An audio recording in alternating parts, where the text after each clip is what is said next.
භාවනා හරිම ලස්සනයි. ඒ වගේම පව්. ඒ කෙල්ලගේ වරදක් ඇත්තටම නෑ. කෙවින්ගේ හොර වැඩ නිසා එයාට හැමෝම පෙනුනේ හතුරෝ වගේ. මොකද එයා පෙනී මංජිත විදියටනේ. එයා බය වෙලා තමයි නුරාන්ට පවා විරුද්ධ වුනේ. ඒකෙන් නුරාන් හතුරෙක් වුණා. කෙල්සි දේවල් හොයන නිසා එයත් හතුරෙක් වුණා. තාමත් බොරු ඉවර නැහැනේ. කෙවින් තාමත් මංජිත හැටියට නිම්නාවිගේ පවුලේ අය හිතන්නේ. ඒත් කෙවින් නොදන්නවා වුණාට පොන්සේක නුරාන් ඩොක්ටර් දැන් භාවනාවක් දැනගත්තා.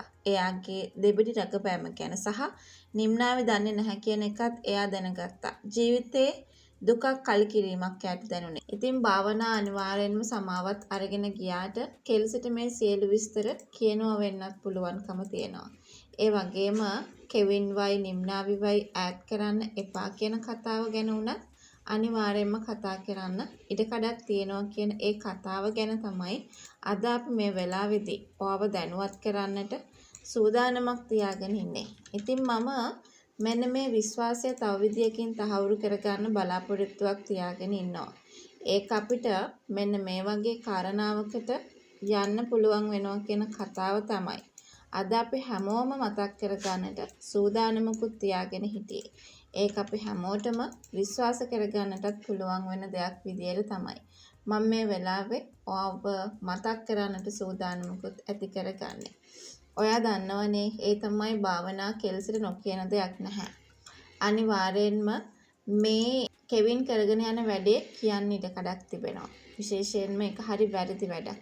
ඉතින් නිම්නාවි වුණත් කිසිම දෙයක් නොදැනයි මේ හැමදේම කරන්නේ. මේ ආදරේ ඇත්තුණත් දෙවිඩි ජීවිතයක් ගත කරන එකේ වැරද්ද ගොඩාක් දුරට බලපානවා කියන ඒ කාරණාව ගැන තමයි අද මම මේ වෙලාවේදී ඔයත් එක්ක කතා කරන්නට සූදානම් වුණේ. ඉතින් කොහොම හරි මේ හැමදේම දැනගන්න කෙල්සිත් අනිවාර්යෙන්ම පැමිණෙන්නට ඉඩකඩක් තියෙනවා කියන විශ්වාසය අපිට තියාගන්න පුළුවන්. ඒ ආවට පස්සේ මොන වගේ දෙයක් සිදු වෙයි කියලාද වාට හිතෙන්නේ? ඒ ආවට පස්සේ තමන්ගේ මල්ලි ඉන්න තත්ත්වය දැකලා අනිවාර්යෙන් කෙල්සිට දුක හිතෙන්නටත් පුළුවන්කම තියෙනවා. ඉතින් ආදරේ වෙනුවෙන් මේ හැමදේම කරලා තියෙන්නේ. ඒ නිසා තමන් සහෝදරියක් විදියට මේ වෙලාවේදී කියන්නේ කොහොම හරි කරලා දැන්වත් මේ බොරුකාර ජීවිතෙන් අත් මිදෙන්න කියලා. එහෙම නැති වුණොත් කට්ටිය ඒකෙනුත් ප්‍රයෝජන ගන්න එක මේ වෙලාවේ මතක් කරලා දේවි කියලයි මං වාට කියන්නේ.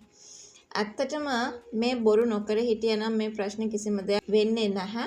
ඉතින් ඒ ගැන මෙතනදී කතා කරන්න සූදානම් වේවි කියලයි අපි අද මේ වෙලාවේදී ඔයාට කතා කරන්න සූදානම් වුණේ.